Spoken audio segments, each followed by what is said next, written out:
घाटी में घुस रहे थे तो उन्होंने रक्षा मंत्रालय में फोन किया और उन्होंने कहा कि आर्टिलरी गन जो थी वो रेडी थी। उधर से चाइनीज आगे चढ़ते जा रहे थे। आप बताओ जितना चाइना हमें टॉर्चर किया है, क्या फैला है एप्स्टीन। और अमेरिका के मामले में हम क्या टक्कर देंगे यार, हमारा राष्ट्रपति अमेरिका के जहाज में घूमता है। लेकिन ये चीज चाइना के साथ क्यों नहीं होती। अभी जो आर्मी चीफ रिटायर हुए नरवणे साहब, उनकी एक किताब को लेके बड़ा चर्चा चल रही है कि भारत सरकार ने अभी किताब को पब्लिश होने नहीं दिया है, बट उन्होंने किताब में लिखा था कि यहाँ पे चाइनीज जब गलवान घाटी में घुस रहे थे तो अपने टैंक लेके आगे आ रहे थे तो उन्होंने रक्षा मंत्रालय में फोन किया डोभाल साहब को, उनका रिस्पॉन्स नहीं आया। रक्षा मंत्री इनका राजनाथ सिंह का रिस्पॉन्स नहीं आया। फिर ऊपर तक ऑर्डर आया कि जब तक ऊपर से आदेश नहीं आएगा, उधर से चाइनीज आगे चढ़ते जा रहे थे। 2-3 घंटे बाद आदेश आया कि आपको जो उचित लगता है करिए।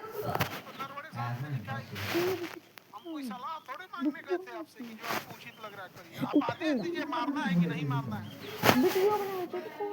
और उन्होंने कहा कि हमारी लाइट आर्टिलरी गन जो थी वो रेडी थी मारने के लिए, लेकिन आदेश ही नहीं आया।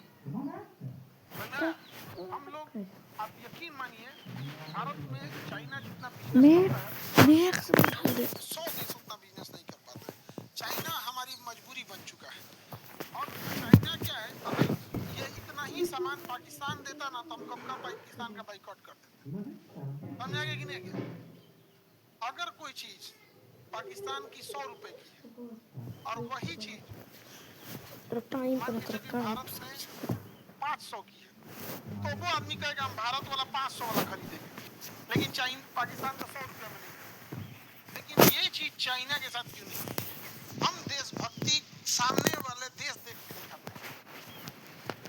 आप बताओ जितना चाइना हमें टॉर्चर किया है, बावजूद हम चाइना का बाइकआउट कर पाते हैं?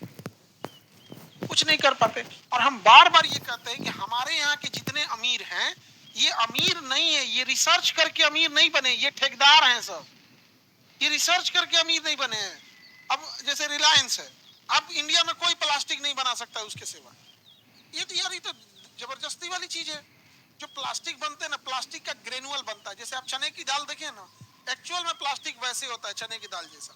अब आपके पास एक मशीन होती है जिसे मोल्डिंग मशीन कहते हैं, उसमें उसे डाल दीजिए, वो उसे पिघला देगा। और आपके पास एक सांचा होगा, उस सांचा में उसको क्या कर देगा, ढाल देगा। अब आप जो पानी बोतल पी रहे हैं, बिस्लरी का पिए, किनले का पीजिए, किसी चीज का पानी, उसका प्लास्टिक रिलायंस का बना है, उसका ढक्कन रिलायंस का बना है। आप शैम्पू यूज कर रहे हैं किसी चीज का, उसका ढक्कन रिलायंस का बना हुआ है। आप टीवी यूज कर रहे हैं, उसका कवर उसका बना हुआ है। ये चेयर यूज कर रहे हैं, इसका प्लास्टिक रिलायंस का बना हुआ है। आप जितना प्लास्टिक देख रहे हैं, एसी का कवर देख रहे हैं, कोई भी चीज देखिए, स्विच बोर्ड देख रहे हैं, उसका सारा ग्रेनुअल किससे है, रिलायंस। तब ना उतना अमीर हो गया है। आप एक काम करो, किसी भिखारी को यही चीज दे दो कि कल से यही बनाएगा। तो हमारे यहाँ के जितने अमीर है ना, ये एक्चुअल ठेकेदार हैं, ये रिसर्चर नहीं है, रिसर्च नहीं करते हैं, रिसर्च नहीं करते हैं और समाज सेवा भी नहीं करते। टाटा को छोड़ दीजिए, विप्रो और टाटा को छोड़ दीजिए, समझेगा कि नहीं। विप्रो वाला 22 करोड़ रुपया प्रतिदिन दान देता है। अजीम प्रेम जी 22 करोड़ प्रतिदिन दान देता है विप्रो वाला। एक और कंपनी है HCL भी बहुत दान देती है, HCL भी दान देती है। लेकिन इन लोग को कभी लाइमलाइट में अब चर्चा में नहीं देखते। तो हमारे यहाँ जबरदस्ती के अमीर हो जाते हैं। चाइना में ऐसा नहीं है। देखो चाइना क्यों आगे गया, उसका कहना था कि हम धन किसी एक जगह नहीं रखेंगे, हम डिसेंट्रलाइज करेंगे, हर तरह की मोनोपोली नहीं होने देंगे। इसलिए चाइना में देखना, कोई ऐसी कंपनी जो बाल्टी बनाने में एक्सपर्ट है, कोई मेमोरी कार्ड बनाने में एक्सपर्ट है, कोई खिलौने बनाने में, कोई मेडिकल का सामान बनाने में, कोई सिरिंज बनाने में, कोई ग्लव्स बनाने में, ये जो सर्जिकल ग्लव्स होता है यहाँ पे, अलग अलग बनाने में एक्सपर्ट। हमारे यहाँ ठीक इसका उल्टा है। हमारे यहाँ 2-4 बड़े बड़े उद्योगपति को अमीर बनाया जाता है। देखो तुम्हें बताते ना, आज नहीं तो कल तुम देखना, ये जितने अमीर घूम रहे हैं 3-4 तो इंडिया में सबसे अमीर अमीर, ये बहुत अमीर हो जाएंगे, उसका एक दिन देश छोड़ के लंदन शिफ्ट हो जाएंगे।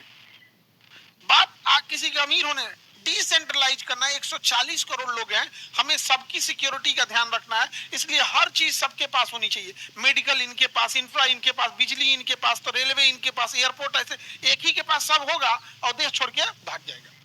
अब आप बताओ, कल को अगर देश छोड़ के शिफ्ट हो जाए, हम लोग क्या कर रहे हैं? नीरव मोदी का क्या कर लिया हम लोग, विजय माल्या का क्या कर लिया, मेहुल चोकसी का क्या कर दिया? 14,000 करोड़ लेके गया PNB घोटाला। नीरव मोदी, मेहुल चोकसी वाला ये जो